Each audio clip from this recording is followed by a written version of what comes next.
Bien, en el punto número 6 ya de esta adquisición de las virtudes, que es la terapéutica que hemos estado nosotros repasando con respecto a la curación de las pasiones, toca el turno a la terapéutica de la ira.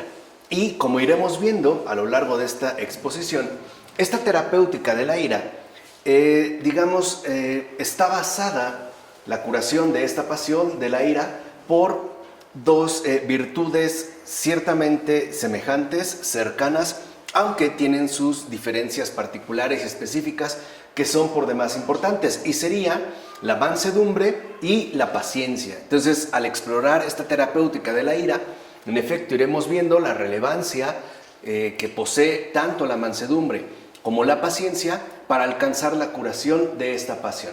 Y para empezar, lo primero que diremos es que, puesto que el amor al placer constituye una causa fundamental del uso patológico de la potencia irascible, entonces este amor al placer, que los padres en general llaman concupiscencia, sería lo primero que tenemos que extirpar si es que en verdad queremos curarnos de la pasión de la ira. Entonces aquí ya aparece, digamos, como una referencia muy explícita.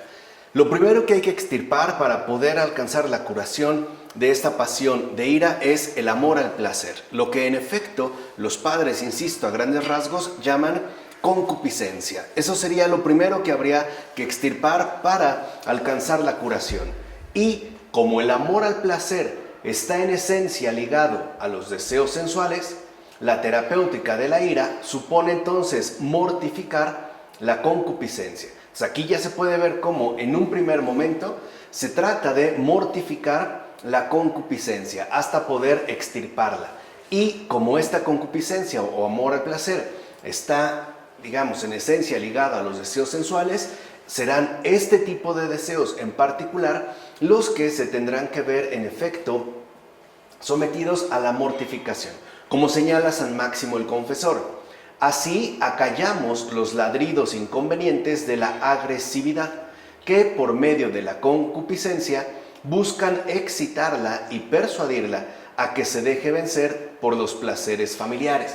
Entonces aquí ya, como vemos, San Máximo indica que a través de mortificar la concupiscencia se pueden acallar estos ladridos inconvenientes que la agresividad en efecto desata, y que además va a buscar esta agresividad por medio de sus ladridos inconvenientes excitar la concupiscencia para que ésta quede plenamente atrapada en los placeres que nos resultan familiares y que en efecto no tendrían otra referencia más que el amor al placer que se ha venido desarrollando. Y añade San Máximo: en efecto, la agresividad, que por naturaleza acude en auxilio de la concupiscencia, deja de modo natural de enfurecerse cuando está mortificada. Entonces, lo primero que vemos es que la ira en general está directamente vinculada con la concupiscencia, o sea, con el amor al placer. Y además, esta concupiscencia, a su vez, se verá fuertemente estimulada por la agresividad. De hecho, la agresividad será la que ponga en marcha la excitación de la concupiscencia para dar en efecto pie a la ira, ¿no? A esta pasión de ira. Entonces, como sostiene San Máximo, cuando uno mortifica la concupiscencia, entonces esta agresividad por naturaleza desaparece.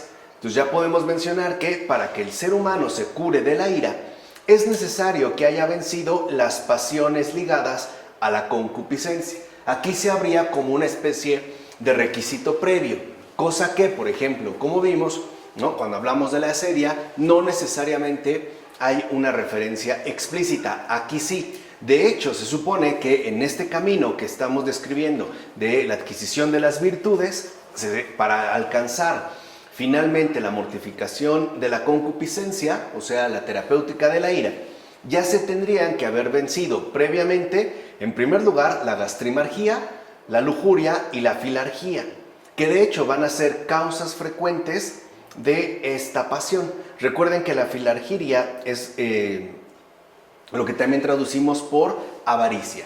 En general, la gastrimargía, la lujuria y la filargía suelen ser causas frecuentes de la pasión de la ira. O sea, primero, cuando éstas en efecto toman poder y alcanzan un punto culminante en su desarrollo. Entonces lo que seguirá a continuación es la ira. De hecho, los padres insisten de modo especial en la lucha contra la firargiria, o sea, contra la avaricia. Y por tanto, como habíamos visto ya en la ocasión anterior, van a presentar la limosna como un remedio esencial contra la ira.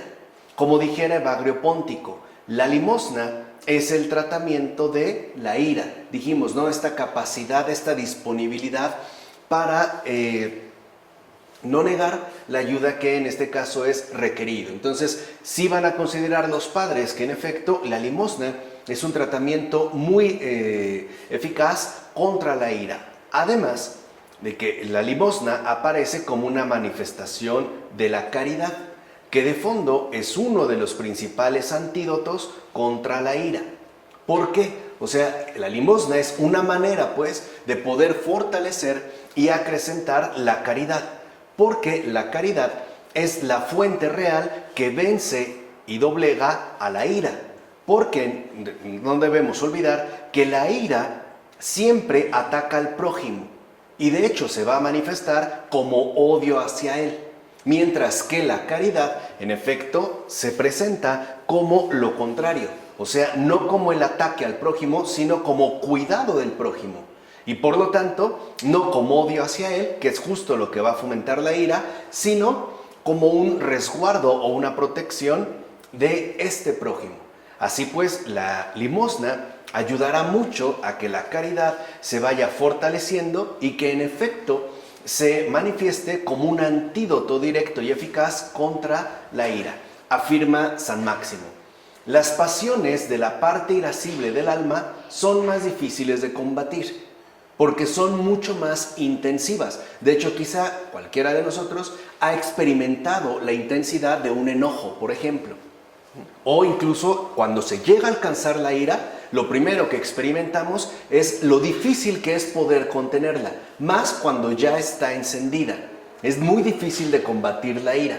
Dijimos, ¿no? La peor de estas es la sedia, pero en el combate es muy difícil, de hecho son las más difíciles de combatir, las pasiones que están ligadas directamente con la parte irascible. Van de hecho a requerir un combate muchísimo más estricto. Por eso, como señala San Máximo, va a ser también más enérgico el remedio que el Señor ha dado contra la ira, y es el precepto de la caridad. Entonces, el propio Señor nos ha dado el remedio contra la ira, y es el precepto de la caridad. Pero este precepto que nos ha sido dado, en tanto remedio, requerirá un modo enérgico de aplicación. O sea, así como la ira, ¿no?, es intensiva, pues también entonces el remedio que nosotros le opongamos tendrá que ser igualmente enérgico. No se puede apagar, por ejemplo, un incendio forestal con una cubeta con agua o con un poco de saliva. Se tendrá pues que emplear en igual medida un remedio enérgico. Y añade San Máximo, si la potencia irascible está constantemente perturbada y excitada, o sea, si nosotros estamos enojados, molestos o iracundos de manera constante, entonces, dice San Máximo, el remedio adecuado es la bondad, la beneficencia, la caridad y sobre todo la misericordia. Y aquí está como el orden. De hecho, ya podemos ver cómo este tratamiento es sumamente difícil de llevar a cabo, es decir, enérgico, porque cuando estamos enojados o cuando estamos llenos de ira, más trabajo nos cuesta ser buenos. De hecho, ¿no?, cuando estamos enojados o llenos de ira, tendemos a arrasar con todo y a tomar decisiones desproporcionadas. Esto es justo lo que va a provocar la ira y es el momento más complicado para poder mantenerse en bondad.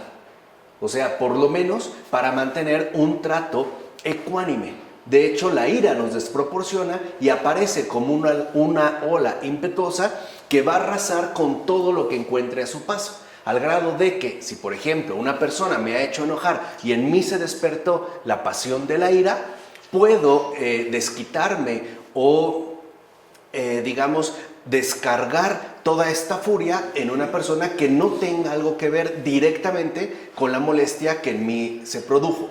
O sea, aquí la ira, ¿no?, va a jalar parejo.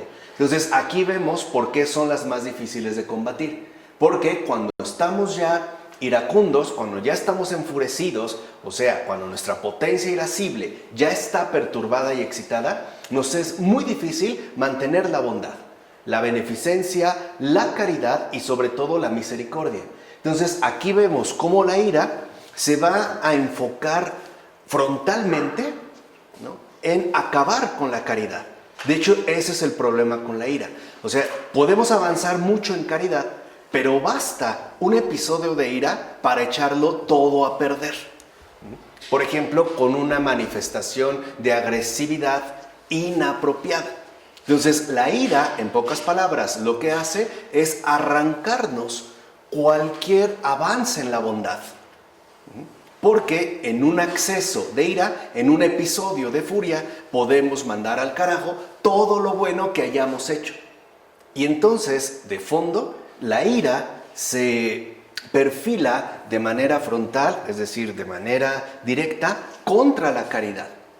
Tan es así que el principal objetivo de esta pasión, o sea, de la pasión ira, es erradicar por completo del alma humana la misericordia.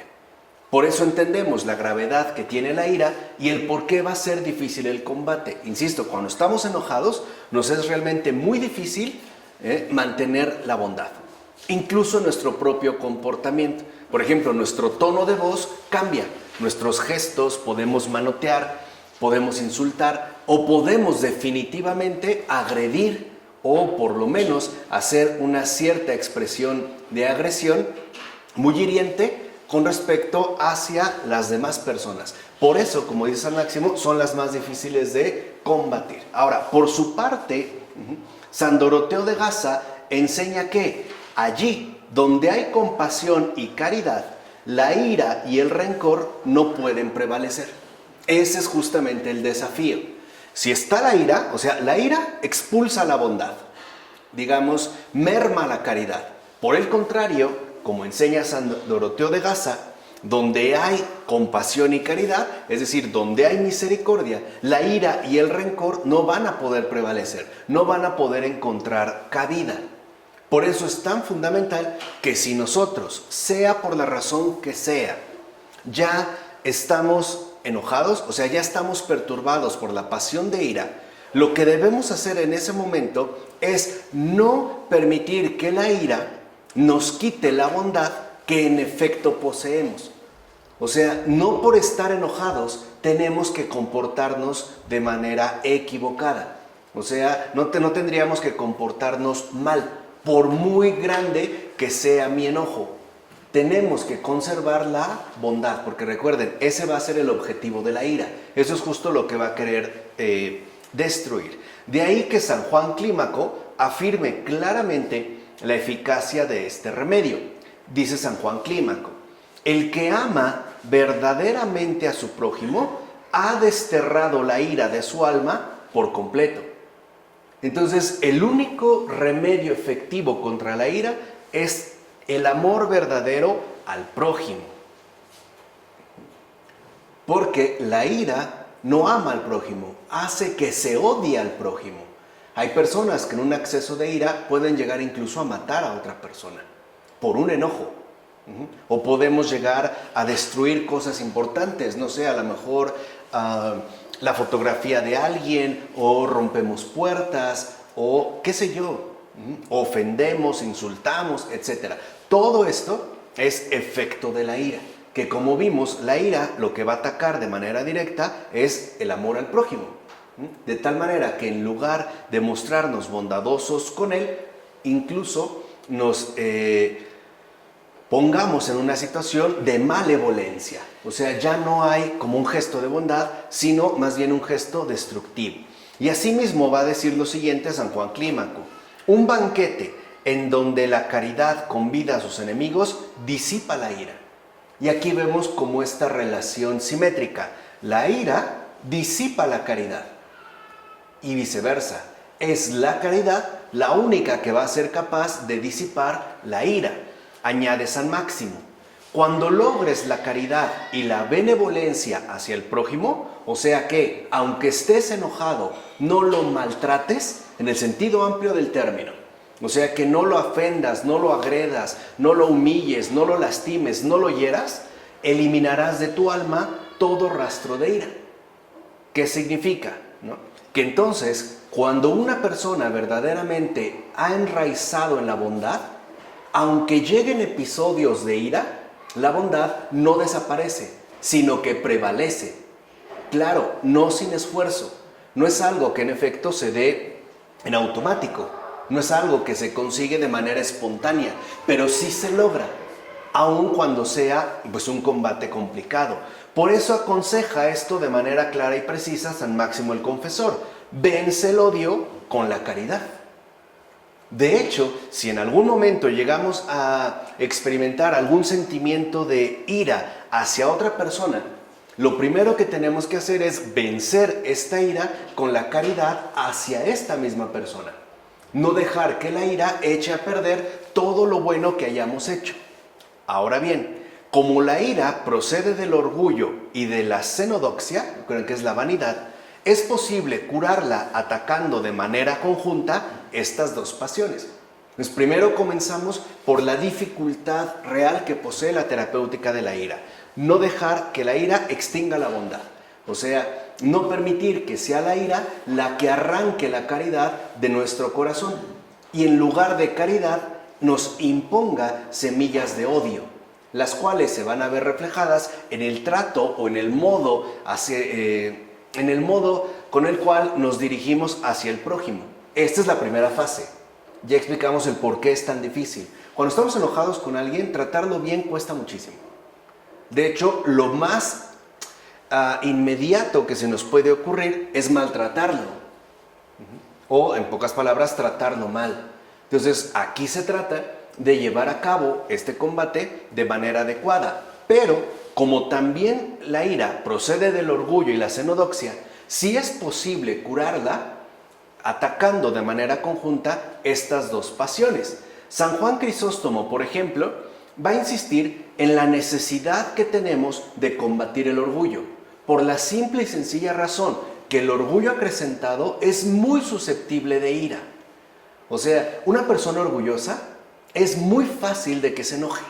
Vamos a ver por qué. Como dice San Juan Crisóstomo, dice, para las enfermedades del alma, nuestros discursos tienen que cumplir dos obligaciones. Primero, curar la enfermedad. Esa sería la más importante.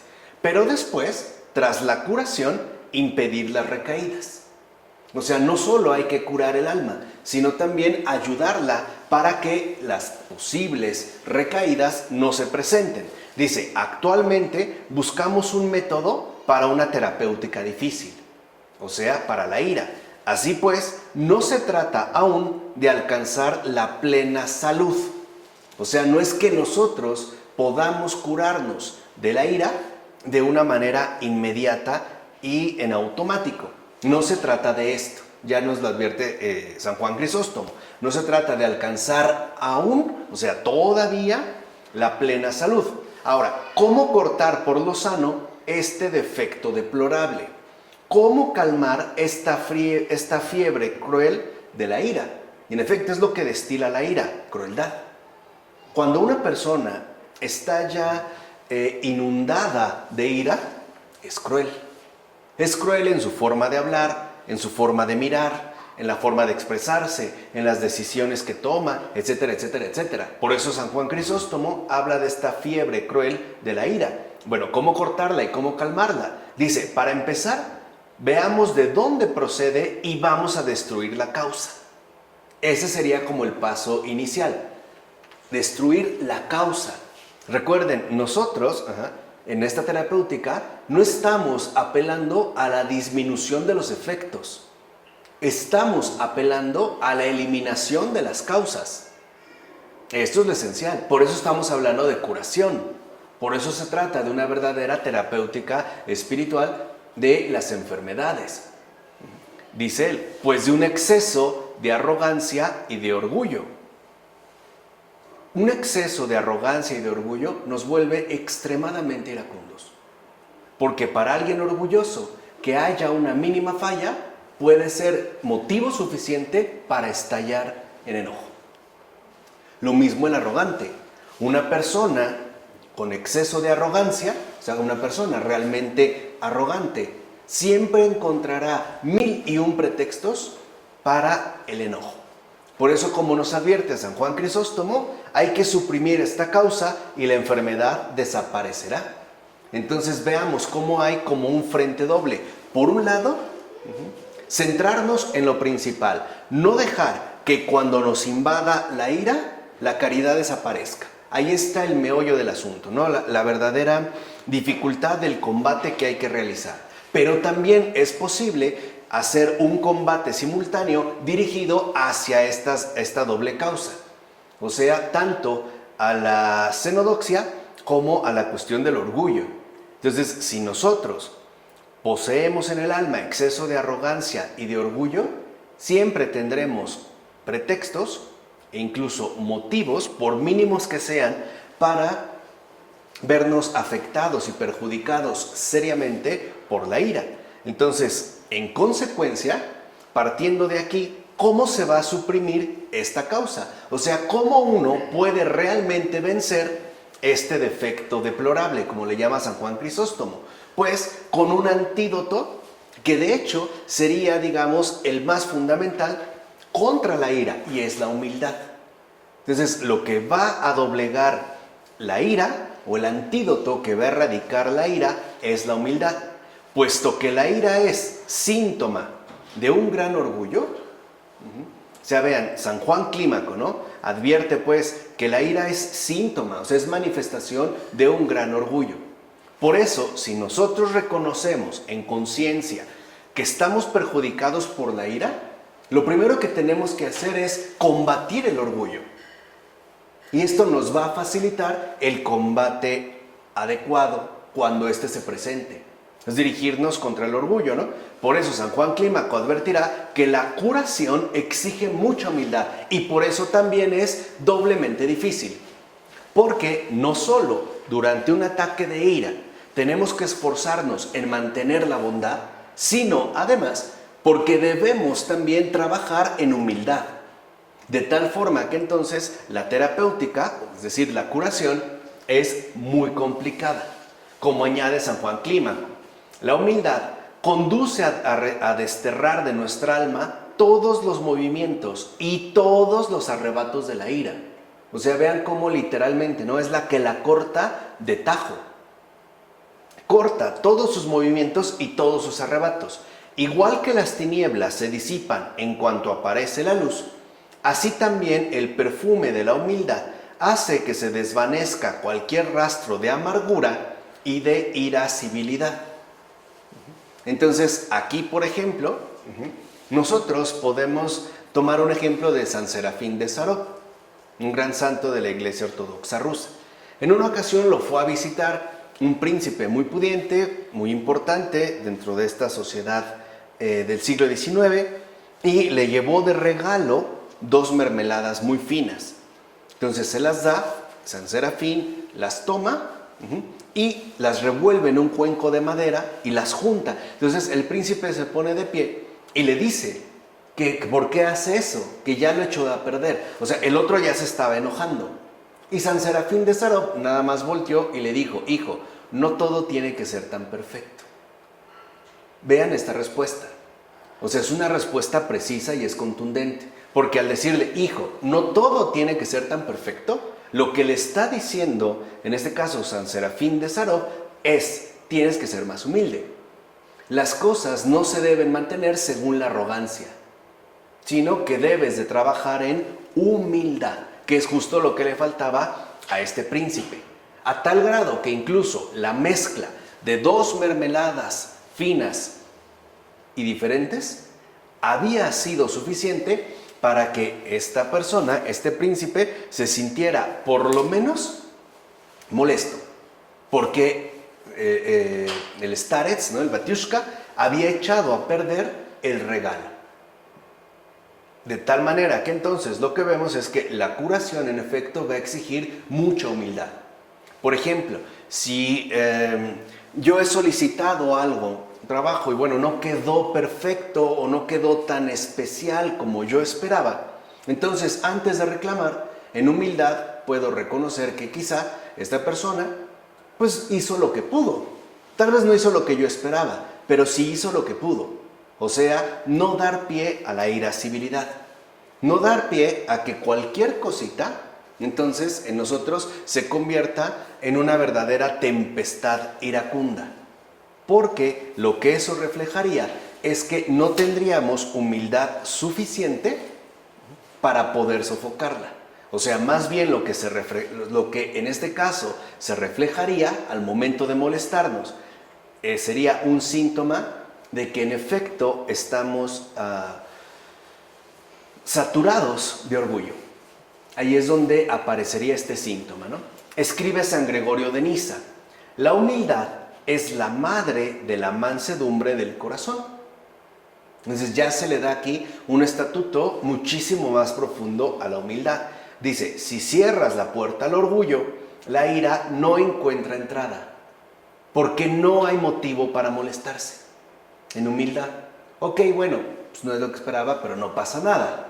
Por ejemplo, volvamos al caso de las mermeladas, que por cierto ahorita no recuerdo bien si fue San Serafín de Sarov o el Santo Padre Isidor, que es como el Batiushka, el padre espiritual del Padre Pavel Florensky. Pero en esta línea es igual en ambos. Cuando se le cierra la puerta al orgullo, o sea, cuando en efecto nosotros trabajamos en humildad, la ira no va a encontrar entrada, no encuentra un suelo en el cual poder establecerse, no se le da cabida. Y añade San Gregorio de Niza, la brutalidad y la ignominia provocan esta enfermedad en los violentos, pero la ignominia no alcanza al que practica la humildad. Entonces, la vía difícil ciertamente para desterrar la ira es la práctica asidua de la humildad, o sea, crecer en este caso en humildad, porque en efecto el orgulloso es violento, manotea, se exalta, grita, el humilde no. Y no es porque el humilde no se esfuerce en no serlo, es porque no permite que la ira entre en su corazón. El humilde la destierra, porque siempre reconoce adecuadamente la verdad de las cosas, mientras que el orgullo no. Por ejemplo, para un orgulloso, una gotita de algo puede ser una verdadera catástrofe y llevarlo a desatar una violencia impresionante, siempre en efecto desproporcionada. El humilde, por ejemplo, ve esa gotita y a lo mejor en humildad busca cómo se puede reparar o él mismo lo repara.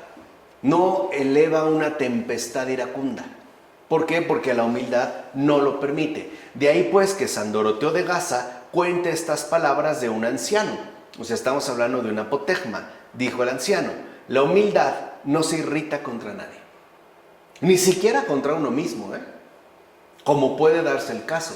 Hay personas que, por ejemplo, son muy iracundas consigo mismas, porque algo no les salió bien, porque no obtuvieron los resultados esperados, porque sus esfuerzos o lo que ellos consideran esfuerzos no fueron suficientes para obtener lo que buscaban, etcétera, etcétera, etcétera. O sea, la humildad es universal, ¿no? La humildad no solamente se ejercita con respecto a los demás, sino también con respecto a uno mismo. Si, por ejemplo, yo hice un arduo entrenamiento para correr un maratón y no llegué en primer lugar, bueno, pues en humildad no lo conseguí. Punto, ¿no? Tal vez no cumplí mi deber que me había establecido, pero pues hice todo lo que pude. Punto. O sea, ya no habría por qué estar como causando problemas y sobre todo generando violencias tanto en relación con los demás como en relación con uno mismo. Entonces no olvidemos este apotegma, la humildad no se irrita contra nadie. Así pues, quien quiera hallar rápidamente la curación debe no solo aceptar las humillaciones recibidas, y ahí es donde vemos otra dimensión de la dificultad que posee esta terapéutica. O sea, no solo habría que aceptar las humillaciones recibidas, sino que incluso debe buscarlas para poder ejercitarse en la humildad. Es decir, soportándolas, las humillaciones recibidas, hasta volverse inmune a ellas. Sería una parte de la ascética que los padres recomiendan. Ahora, aquí vamos a entender muy bien de qué se trata. Porque, como dijo el Papa Francisco, hay que ser mansos, no mensos. Ya hablaremos ahorita de manera más específica de la mansedumbre.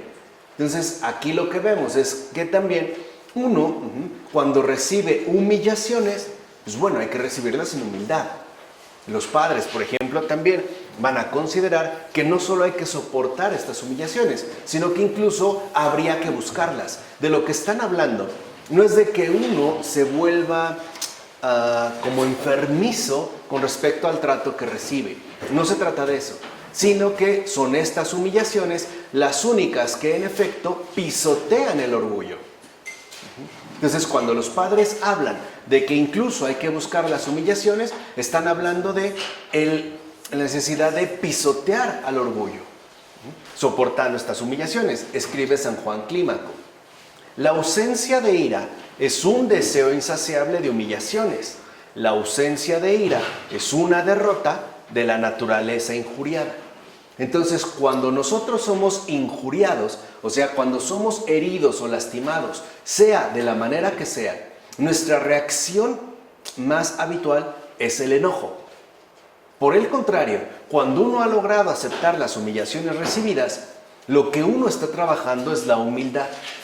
Y lo que se empieza a formar es la ausencia de ira. De tal manera que si alguien recibe una injuria, un maltrato, una ofensa, una humillación, ya no responde con ira, sino que responde con mansedumbre. Aquí la empiezo a introducir para que vean la importancia que tiene esta virtud. Y por qué, como veremos más adelante, es la más temida por los demonios. Los demonios, la única virtud a la que realmente le tienen, no digo miedo, pavor, es a la mansedumbre. Es la única que literalmente los espanta. Todas las demás las pueden medio combatir. La mansedumbre no. Vamos a ir entendiendo por qué. Entonces, además, el poder terapéutico de la humildad se haya reforzado cuando se va a unir a ella tanto la penitencia como la compunción, ¿no? Ya hablamos de esto. San Juan Clímaco, por ejemplo, enseñará que la penitencia y las lágrimas forman con la humildad una ternaria. Fíjense, San Juan Clímaco descubre que en relación con esta terapéutica, la humildad, la penitencia y la compunción, o sea, las lágrimas, forman una terna, forman una trinidad. Y la primera y más eminente propiedad de esta excelente trinidad, o sea, humildad, penitencia y compunción, es la aceptación llena de alegría de la humillación que el alma recibe y acoge con las manos extendidas. Esa es la primera. O sea, ante una humillación recibida, en lugar de responder con enojo, lo que se experimenta es una alegría que no es de este mundo. Esa es la primera, digamos, propiedad, la más sobresaliente cuando se conforma esta trinidad: humildad, penitencia y compunción. Es decir, gozosa al recibir el remedio que alivia y cauteriza tanto su enfermedad como sus faltas graves. La segunda propiedad consiste en la pérdida de toda irritabilidad. Cuando se conjuntan de manera pertinente humildad, compunción y penitencia, uno pierde toda irritabilidad. Dijimos, esta es como la gran aportación que nos brinda la humildad. Y la tercera propiedad es aquella modestia que acompaña en tanto sosiego del alma. Entonces, cuando estas tres virtudes se reúnen, realmente se conjugan, obtenemos tres, digamos, beneficios fundamentales. El más importante es la alegría, que ya habíamos hablado, es la alegría espiritual. Segunda, se pierde toda irritabilidad. Y tercera, por fin se alcanza el sosiego del alma. Por eso, dice San Simeón, el nuevo teólogo, retomando esta imagen, dice lo siguiente. Dice, por tanto, quien afligiéndose cada día, le dijimos, ¿no?, penitencia y compunción, puede seguir viviendo con ira.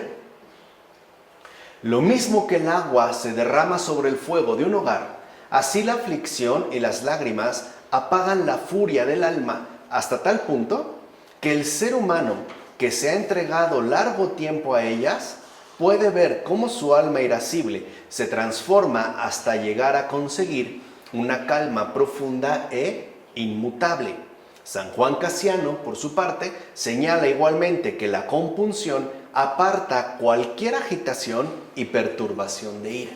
Entonces vemos cómo en efecto también la compunción ayuda a desterrar cualquier tipo de agitación y perturbación, o sea, cualquier tipo de manifestación iracunda. Ahora, a todos los remedios citados hay que asociar, como siempre, la oración.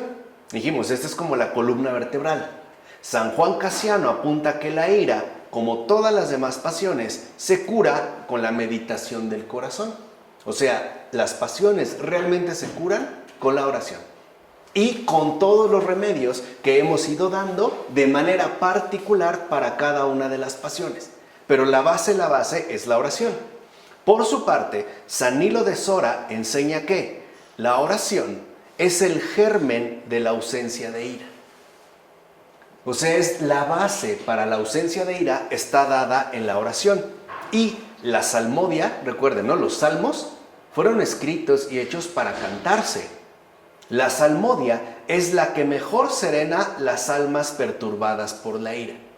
Entonces, si uno de repente ya está iracundo, si una persona ya está perturbada por la ira, lo mejor que puede hacer es ponerse a recitar los salmos, incluso en voz alta. Porque la salmodia, en efecto, va a serenar al alma perturbada por la ira. O sea, la va a tranquilizar. Y de ahí se puede quedar en alguna frase que le toque el corazón y hacer su oración en base a esta frase. De tal manera que entonces podamos recuperar lo antes posible la serenidad del alma. Si ya la perdimos, lo importante es recuperarla lo antes posible. Como afirma San Basilio. Vean lo que dice San Basilio. La salmodia serena las almas, procura la paz, calma el tumulto y el impetuoso oleaje de los pensamientos. Sobre todo, suaviza lo que esté irritado en el alma y asimismo apacigua lo que está alterado y desordenado. Todo esto nos los ofrece la salmodia, o sea, ¿no? La recitación de los salmos. En otro plano, aquí ya vemos, ¿no? Como varias dimensiones. En otro plano, la terapéutica de la ira consiste en esforzarse por abstenerse de utilizarla contra el prójimo, contra el cual de hecho, y como dijimos desde el principio, la ira suele dirigirse espontáneamente.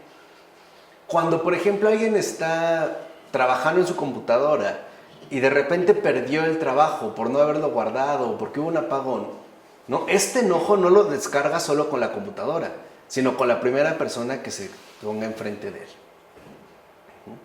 Entonces, aquí lo primero es abstenerse de utilizarla contra el prójimo. Ahí es donde se refuerza lo que dijimos al principio. Se trata de que en los momentos de ira no nos dejemos quitar la bondad en el corazón.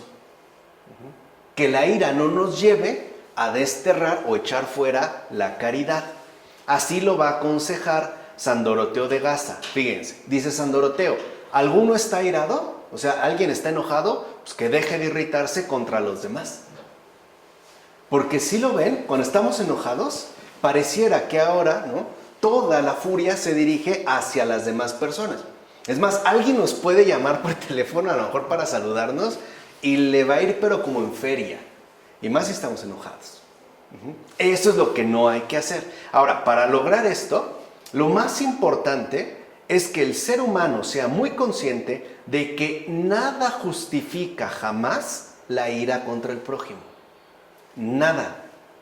Si nosotros justificamos la ira contra el prójimo, eso viene del orgullo y de un exceso de arrogancia. Por eso va a escribir San Juan Casiano: el remedio perfecto contra esta enfermedad, acuérdense, estamos hablando de la ira, es creer firmemente que no nos está permitido encolerizarnos jamás, ya sea por una causa justa o injusta. Aun cuando el motivo del enojo sea real o no, no nos está permitido nunca encolerizarnos. O sea, en este caso, llenarnos de ira. O, dicho ya brevemente, nunca nos está justificado agredir al prójimo, sea de la manera que sea, así sea con una palabra, con un modo, con un desdén, jamás. Esto se basa en la enseñanza del mismo Cristo. ¿Qué dijo Jesús, por ejemplo, en Mateo capítulo 5, 22? Pero yo os digo que el que se encolerice con su hermano será condenado por el tribunal. Y la frase es muy fuerte. O sea, el que se enoje contra su hermano será condenado por el tribunal. O sea, quiere decir que esto no tiene apelación. No es algo que esté permitido. La condena, ¿no? La condenación por el tribunal es inmediata. Además, los padres insisten en el hecho de que las eventuales palabras o acciones malévolas del prójimo contra nosotros no pueden justificar en absoluto la ira. No dicen que no se presenten. Sí se dan. O sea, hay personas que también nos lastiman o nos hieren. No obstante, a pesar de eso, esto no justificaría en absoluto la ira. Es más, ni siquiera la podría justificar, ya que la causa de la ira está en nosotros mismos. Y eso es algo que a veces pasamos por alto. Es como si yo dijera que no me enojo porque la gente sea estúpida, me enojo porque yo soy enojón. O porque mi alma está, digamos, ¿no?, llena de ira. Y cualquier eventualidad, cualquier situación, aun por mínima que sea, me puede llevar a un desastre total. Por eso la ira, a diferencia de la sedia, la ira siempre está buscando el momento oportuno para echarlo todo a perder. La ira contiene. A ver, la ira, ¿no?, nos va llenando el costalito poco a poco, hasta que llegue el momento en el que explotemos. Porque este mal espíritu, esta pasión, ¿no?, la pasión de la ira, sabe perfectamente bien que cuando nosotros somos dominados por ella, o sea, cuando ya somos dominados por la ira, mucho bueno se echará a perder. Y lo más importante, siempre que un ser humano sea ya alcanzado por la ira, atentará contra su prójimo de un modo u otro. O sea, tendrá una falta grave, que es lo que había dicho Cristo. El que se encolerice con su hermano será condenado por el tribunal. Porque enojarse contra alguien, al final es odiarlo, es ya no amarlo. Lo que se establece entonces es el odio. Por eso la ira, ¿no?, va como acercándose como en olitas, poco a poco, nos va como llenando. Lo que espera es el momento oportuno para que en efecto nosotros estallemos y entonces terminemos ofendiendo, agrediendo, hiriendo y lastimando al prójimo. Y recuerden que el prójimo y Dios son inseparables. Por eso he ahí la astucia de la ira, como señala San Basilio. Lo que en verdad nos hiere no son las palabras ni los actos de los demás, sino que es nuestro propio orgullo el que nos subleva y altera, es decir, la buena opinión que tenemos sobre nosotros mismos. Entonces, lo que nos hace enojar no son los demás, es nuestro orgullo. Es este el que se subleva y el que también lanza, como dijimos, ¿no?, por medio de la agresividad, estos ladridos que nos van a alterar más. Por eso San Juan Casiano aconseja lo siguiente: no hagamos depender nuestro progreso en la paz interior de la voluntad de los demás. No puedo ser dependiente de la voluntad de los demás. De modo que el no enfadarnos no tiene que venir de la perfección del prójimo, sino de nuestra propia virtud. O sea, para que yo deje de enojarme, no se trata de que el otro alcance su perfección. Se trata de en qué medida estoy yo trabajando o fortaleciendo la virtud de la humildad. Dice, y esta virtud no se adquiere mediante la paciencia de los demás, sino por medio de nuestra propia disposición interior, que es ya, como vimos, uno de los referentes fundamentales de la terapéutica de las enfermedades espirituales, la disposición interior. Por eso, huir del prójimo no podrá curar jamás la enfermedad de la ira. Por ejemplo, si alguien me hace enojar mucho y yo me alejo de él o lo aparto, etcétera, eso no me cura para nada, ¿eh? Nada, o sea, no va a servir absolutamente de nada. Es más, esto solamente nos haría evadir la causa real y auténtica, que en este caso es interior. Sería en todo caso una causa interior. Por tanto, dejar de encolerizarse supone ante todo un esfuerzo por controlar el enojo interiormente. Creo que en algún momento hemos experimentado un enojo fuerte y hasta se puede llegar a sentir como un calor, como algo que subiera del estómago hacia arriba, ¿no? Hasta nos podemos cambiar el color de la piel, ¿no? Nos ponemos muy rojos o muy blancos o pálidos o verdes, tiemblan los labios o hasta uno suda, etcétera, etcétera, etcétera. Pero ojo, el enojo comienza interiormente, no exteriormente. Y va subiendo, ¿no? Como una marea, como una especie de erupción que a veces ya es casi imposible de contener. Así pues, lo primero es esforzarse por controlar el enojo interiormente, obligando incluso a la ira a que ya no se manifieste exteriormente. Aquí sí puedo mencionar un caso muy llamativo, ¿no? Y muy ejemplar: Santo Tomás Becket. Es un santo como poco mencionado, poco estudiado, poco conocido, poco valorado, pero Santo Tomás Becket es muy interesante, sobre todo para aquellos que padecen o que padecemos la pasión de la ira.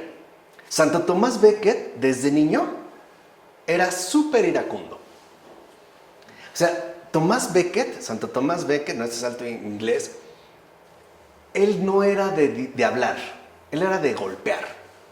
Él no era de sentarse y discutir, era de arrasar y ofender y todo, ¿no? Durante su conversión, cuando ya fue ordenado incluso sacerdote, ¿no? Tomás Becket, la gente que lo conocía, en efecto, sabía perfectamente bien su debilidad. Porque sabían que una vez que se enojaba, perdía la cabeza. Literal, ¿eh? O sea, perdía la cabeza. Y aunque hubiera hecho mucho bien, podían hacer que lo echara a perder en un instante. Entonces ahí lo atacaban, ¿no? A veces burlas con comentarios tontos o estúpidos, etc. Y luego veían cómo, por ejemplo, ¿no? Santo Tomás Becket de repente empezaba nada más como a girar la cabeza, ¿no? O a apretar los puños y se ponía rojo, a veces hasta sudaba y pasaba. ¿Por qué menciono este caso? Porque es un caso muy evidente de abstenerse, esforzarse por controlar, por apagar de inmediato el enojo interior. Entonces esperaban, por ejemplo, que Santo Tomás Becket pues, manoteara, insultara, y no, ya no, o sea, lograba, en este caso, que el enojo interior ya no se manifestara exteriormente, por ejemplo, gritando, o ofendiendo, o insultando. Toda su vida trabajó esa virtud, toda su vida.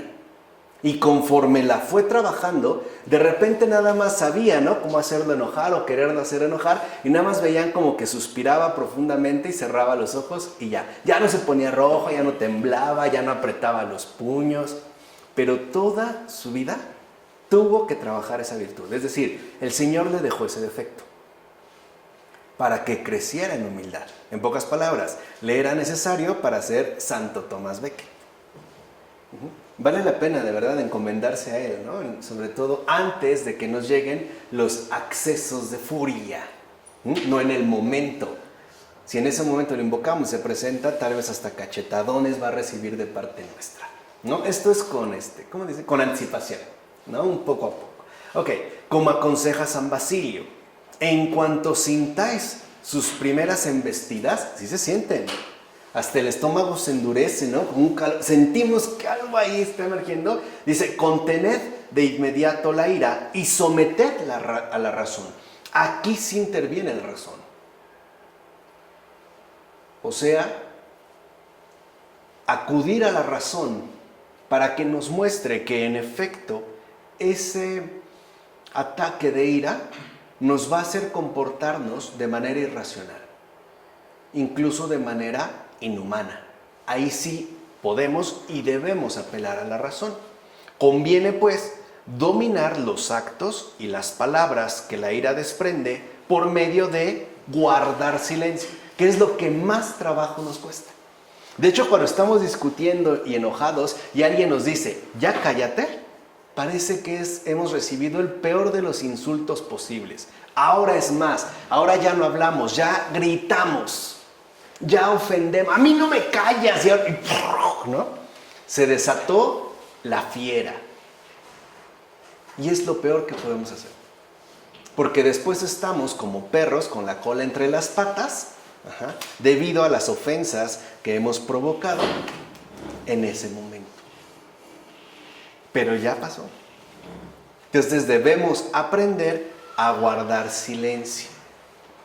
Ahora, no solo es lo vamos a ver adelantito, no solo se trata del silencio exterior, sino sobre todo del silencio interior. Ahí es donde se va a librar el verdadero combate en relación con esta pasión. San Calixto y San Ignacio Janzopoloi nos recuerdan esta enseñanza de los padres. Tanto San Calixto y San Ignacio dicen, el freno de la parte irascible es el silencio oportuno. O sea, cuando sintamos que la ira está queriendo dominarnos, en ese momento el silencio oportuno. Por ejemplo, si yo ya estoy molesto, lo que puedo hacer, incluso de buen modo, por ejemplo, si yo me enojé con Asam, es decir, Asam, luego hablamos. Ahorita no. Ese es el mejor freno inicial. El silencio oportuno. ¿Estamos? Y no por ello es entonces, hijo de eso, yo me volteo y por dentro ya estoy, ¿no?, en la revolución. No. Ese es el más difícil. Porque hay personas que se callan, pero están pensando mil y un cosas. Ahí está la guerra. Ese es peor todavía. Es más sucio, si lo quieren ver así. Por su parte, San Juan Clímaco observa que, veamos, el comienzo de la victoria sobre la ira es el silencio de los labios cuando el corazón está agitado. O sea, si estás enojado, cállate, guarda silencio, cierra los labios, no abras la boca, porque lo que digas en ese momento está motivado por el enojo. No es algo objetivo, es algo emocionalmente alterado. Entonces, cuando sintamos enojo, lo mejor es silencio en los labios. Y para ello tenemos que aprender a guardar silencio. Pues, como dice San Juan Clímaco, el que difícilmente se entrega a hablar, difícilmente se entrega a la ira. Y aquí hay una relación muy importante. Para todas aquellas personas que les encanta el chismorreo y estar hable y hable y hable y hable y hable, son bien susceptibles de la ira. Solitas se entregan a la ira. Los que no, o sea, el que difícilmente se entrega a hablar, o sea, el que es prudente en el hablar, el que está también acostumbrado a guardar silencio, es mucho más difícil que la ira lo venza y no al que habla. O sea, tenemos pues que frenar la lengua, esta fuente de mil y un desgracias, de incontables calamidades. ¿Cuántas ofensas, heridas e incluso ataques feroces no hemos llevado a cabo con la lengua? Y más cuando estábamos enojados. Entonces, lo primero es no hablar. Ese es el primer paso. Pero para poder guardar silencio, tengo que aprender o practicarlo en mi vida ordinaria. No siempre hay que estar hablando. Yo no sé luego por qué ese afán de estar hable y hable y hable y hable y hable y hable y hable y hable. Y ya no se están cabeceando y durmiendo y siguen y siguen. Y a veces de verdad, hasta interiormente decimos, ¿por qué no se calla, no? Habla y habla y habla. No, tenemos que aprender. Porque si no, lo que ocurre es esto. Cuando nosotros no hemos aprendido a frenar la lengua, no lo vamos a lograr cuando estemos enojados. ¿Se entiende? Es también como una preparación previa. Al contrario, es cuando más nos vamos a desatar, ¿vale? De hecho, el silencio oportuno constituye de igual manera la mejor actitud que podemos adoptar frente a la ira del prójimo, o sea, no responderle. Si el otro ya está iracundo, no me enrolo, no me enredo, no le entro al juego, porque sabemos que siempre incrementa, ¿no? Ya lo habíamos visto con René Girard. La violencia siempre escala a los extremos. Si uno me grita y yo le grito, después el otro grita más fuerte, entonces ya yo lo golpeo y el otro a lo mejor me dispara, etcétera. ¿Qué sé yo? Se genera la locura. Entonces también es la mejor actitud que podemos adoptar frente a la ira del prójimo. De hecho, el silencio oportuno es lo que más contribuye a aplacar también dicha ira. Cuando nosotros no respondemos a la ira del prójimo con ira propia, esa ira se aplaca. Se calma, porque no encuentra, digamos, como un acompañamiento que la intensifique.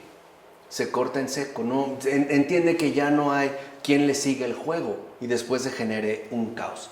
Pero no se debe contener la ira de manera que se eviten solo sus manifestaciones exteriores, es decir, su expresión tanto en palabras como en actos. No, eso no basta. O sea, no basta con quedarme callado y listo.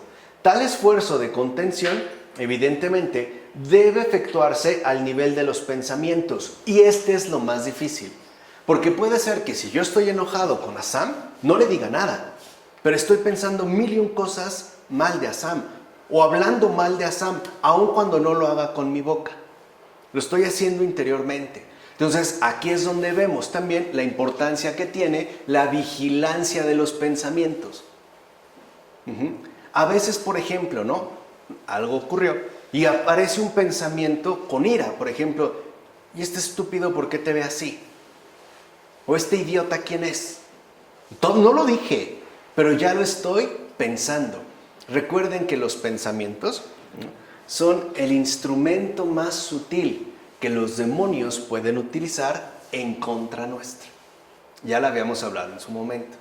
En particular porque pueden imitar exactamente el tono de nuestra voz, incluso nuestro modo de expresión, y con ello nos tragamos el anzuelo.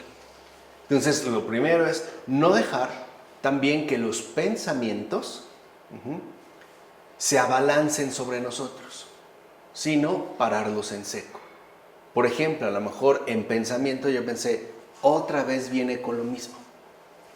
Ya son muchas veces, siempre es no sé qué, no lo estoy diciendo, pero yo ya estoy, ¿no? En locura. No hay que permitir también que en el nivel de los pensamientos, estos se terminen apoderando de nosotros.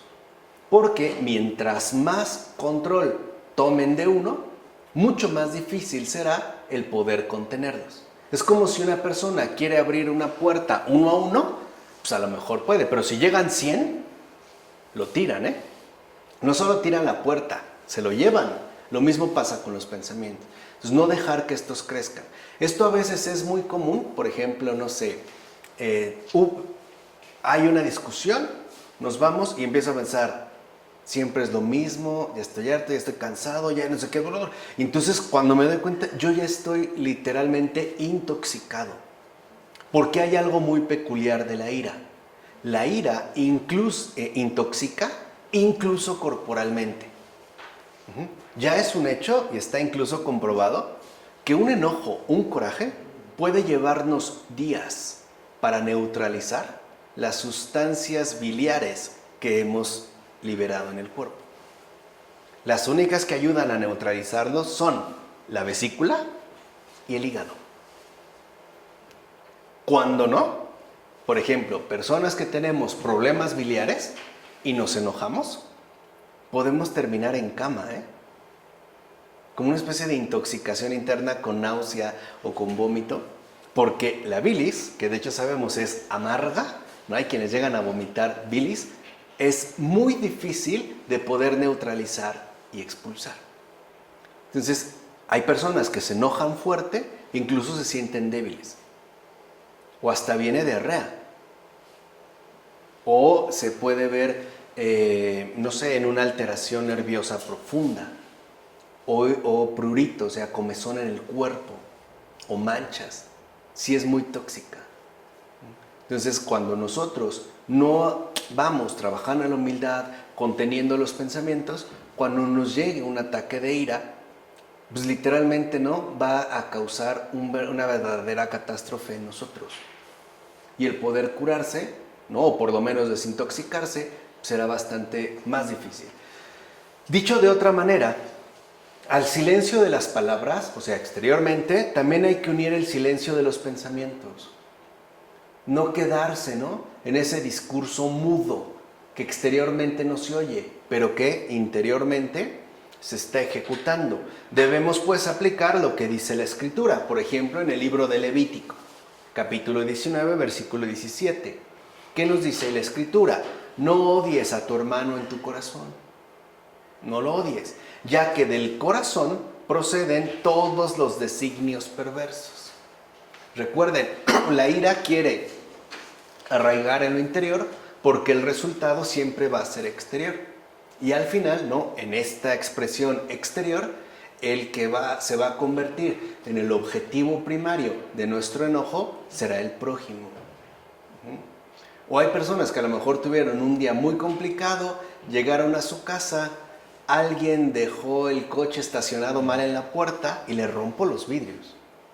Y antes no le rompí la cabeza porque no apareció, pero si hubiera sido capaz. ¿Se entiende? Entonces les dije, es llegar a ese punto extremo. Ahora es entender de dónde está brotando la causa. Y bueno, trabajar con nuestras debilidades. Ese es el punto fundamental. Ahora, es justo en este nivel donde el ser humano puede dominar mucho mejor el proceso de la ira y evitar que se desarrolle. Aquí sí es muy importante que nosotros cortemos las embestidas de la ira desde el principio, o sea, lo antes posible. Dirá San Basilio, hay que sofocar la ira desde que nace. No hay que darle tiempo, no hay que darle chance a que tome fuerza.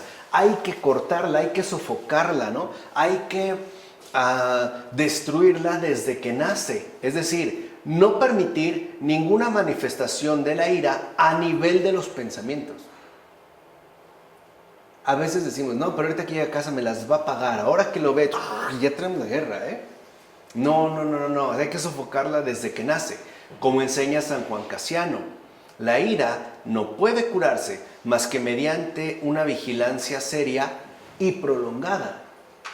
A ver, estar atentos. ¿Qué tipo de pensamientos me están llegando y hacia dónde me están conduciendo? ¿Están tratando de promover en mí enojo hacia alguien? ¿Están tratando de sembrar en mí molestia con respecto a alguien o con respecto a algo, pero siempre ese algo va contra alguien? Ejemplo muy básico. Llego y encuentro que mi camisa que me voy a poner el día de mañana y que la vengo pidiendo un mes está mal planchada. El que la lleva es quien la planchó. Ya no es algo. Ese algo siempre va a remitir a alguien. ¿Y cómo me doy cuenta de que la ira ya me venció? Por ejemplo, la llamo a gritos. Ya.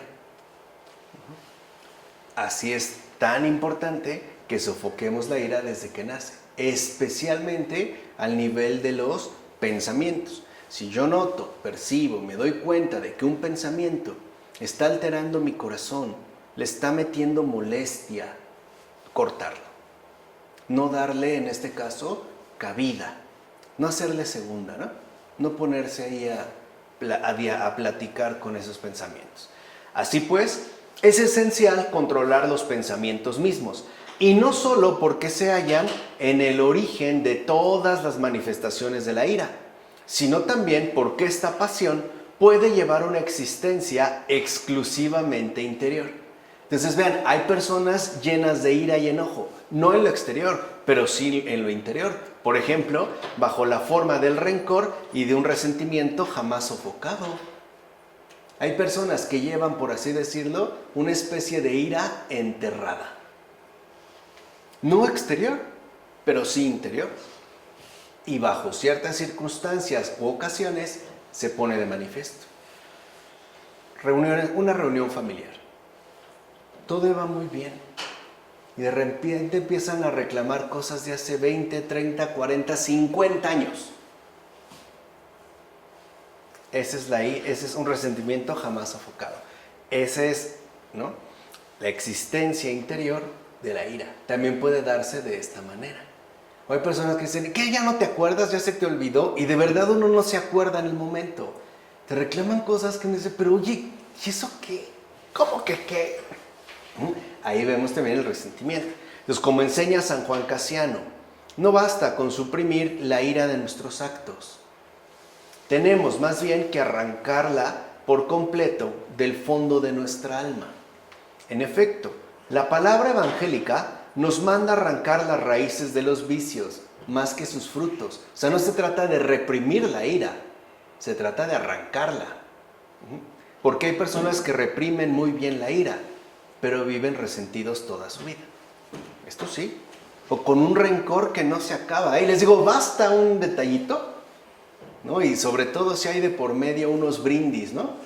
O bebidas alcohólicas, no hombre, bonita fiesta que acabó en tragedia, ¿no? A golpes, siempre se echan a perder la Navidad, ¿no? Siempre es lo mismo contigo, ya vámonos, los niños llorando, hay empujones, y al otro día, ¿no?, todos devastados, no solo por la cruda física, sino también por la cruda moral, ¿no? Vámonos, ¿no? Vámonos, oye, pero así vas a manejar, ¡ah, tú súbete! Y empiezan las peleas espantosas en China.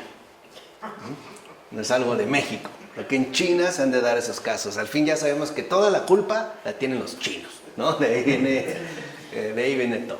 Ok, entonces dice, y el espíritu podrá permanecer sin cesar en una total paciencia y santidad cuando la ira haya sido expulsada no de la superficie de los comportamientos, sino del interior mismo de los pensamientos, que es su raíz.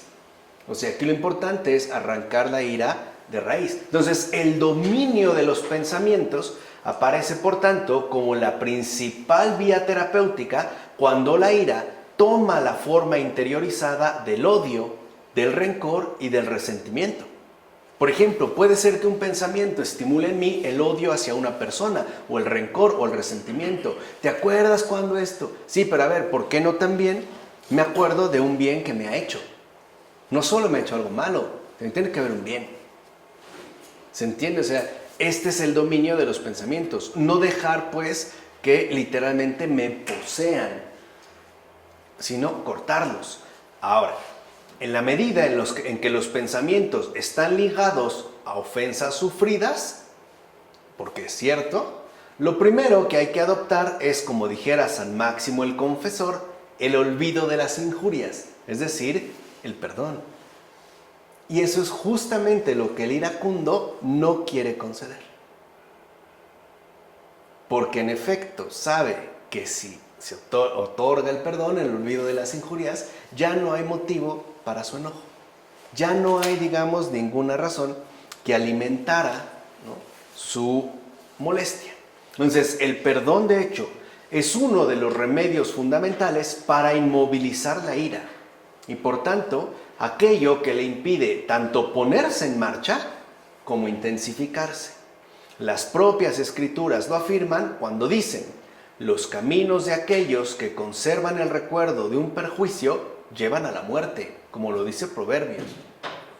Y es literal. Por ejemplo, si una persona mantiene el recuerdo de una injuria, de una ofensa padecida, sí puede conducir a la muerte, o bien del ofensor e incluso del propio ofendido. Alguien se puede querer suicidar por la ofensa que ha recibido, o por lo menos matar al que lo agredió. Así hayan pasado los años, ¿eh? O bien, no recordarás la injuria de tus conciudadanos, como dice Levítico, capítulo 19, versículo 18. O sea, aquí hay una invitación al perdón. Ahora, a este remedio se le debe asociar otro más: la reconciliación con el prójimo, según lo que Cristo mismo recomienda. Si vas a presentar tu ofrenda al altar y te acuerdas de que tu hermano tiene algo contra ti, ve primero a reconciliarte con él. Luego vuelve a presentar tu ofrenda. Ponte de acuerdo con tu hermano mientras vas de camino con él, como le dice en Mateo. Capítulo 5, versículos 23 a 25, como afirma San Juan Casiano. El médico de las almas, o sea Jesús, que conoce los secretos de los corazones, queriendo arrancar incluso las ocasiones de la ira, no nos obliga solo, cuando hemos sido ofendidos, a perdonar a nuestros hermanos, a reconciliarnos con ellos y a no conservar ningún recuerdo de la injuria recibida. Esto sería como lo básico, pero no se limita a eso, sino que del mismo modo nos manda que, si sabemos que ellos tienen una queja, o sea, si por X, Y o Z están molestos con nosotros, justificado o no, contra nosotros, abandonemos nuestra ofrenda, o sea, nuestras oraciones, y les demos primero satisfacción. Yo no puedo orar con un corazón enojado, y menos con un corazón molesto contra alguien. Debo dejar pues mi ofrenda, mis oraciones, y una vez aplacado así nuestro hermano, es decir, la reconciliación, ofrezcamos a Dios el sacrificio sin mancha de nuestras oraciones. El odio, imagínense que es un metal pesado que no permite elevarse la oración. Es como si a un globo de helio lo amarra una piedra. No sube. Lo mismo pasa con el odio, con la ira, con el enojo. Reconciliarnos con el prójimo, también, la verdad, supone que carguemos con la parte de responsabilidad que nos corresponde. Ok, él me hizo enojar, pero yo también lo hice enojar de alguna manera, al menos con mi propia contestación. ¿No? A veces empiezan a arreglar, oye, perdóname. Generalmente, creo que también lo hemos experimentado. Cuando uno se disculpa, cuando uno se reconcilia de corazón, el otro también lo hace. Dices, oye, pues perdóname, ¿no? Por ahí alguien dice, no, pues sí, la neta también tú perdóname, ¿no? Me pasé de lanza, tal. Cuando va de corazón. No serían todos los casos. Hay casos en los que no. Puede ser. Pero a lo que quiero que entiendan es, cuando esta situación no se da, no se quiere asumir la responsabilidad que se corresponde, entonces no hay posibilidades de llevar a cabo esta reconciliación. Ahora, si el otro no se quiere reconciliar conmigo, pues yo me reconcilio con él. Si no exteriormente, al menos interiormente. ¿Cómo le puedo hacer? Muy sencillo. Estando convencido de que si llegara el momento en el que él necesitara mi ayuda, yo no se la negaría. ¿Se entiende? O sea, no voy a estar ahí detrás. Pero yo ya no quiero mantener ningún tipo de tensión, ¿no? O de resentimiento. Ahora, tal parte de responsabilidad está siempre presente cuando el prójimo está enojado con nosotros. Una cosa es que alguien nos haya hecho enojar y otra cosa es que alguien esté enojado con nosotros. Por eso conviene ante todo que nos autocensuremos y pidamos perdón al hermano por haber sido para él una ocasión de molestia.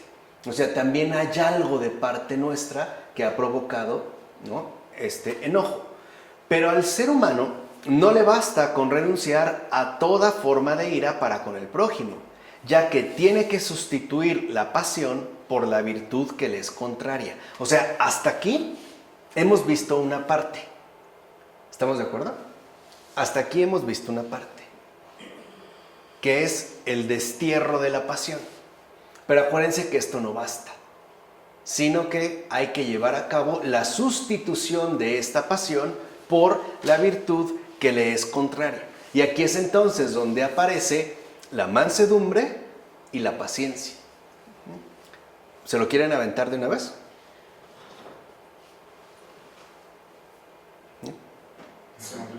¿Sí? Para que lo vean aquí, digamos, de manera que tal. Pero bueno, lo que sí me interesa aquí son dos cosas. Primero, que les haya quedado claro cómo se destierra la pasión, pero que con esto no va a bastar. Es necesario sustituir la pasión por la virtud que le sea contraria. No estamos pues ante un combate fácil, es un combate muy complicado, pero en la medida en la que nosotros lo ejercitemos, mejores resultados habremos de obtener. Entonces, por favor, no dejemos que a la manera de un tsunami, la ira arrase con todo el bien que hayamos podido realizar. No permitamos que nos quite todo lo bueno que hemos conseguido. y sobre todo en un solo instante. ¿De acuerdo? Vamos a dejar hasta aquí. En nombre del Padre, del Hijo, del Espíritu Santo. Amén.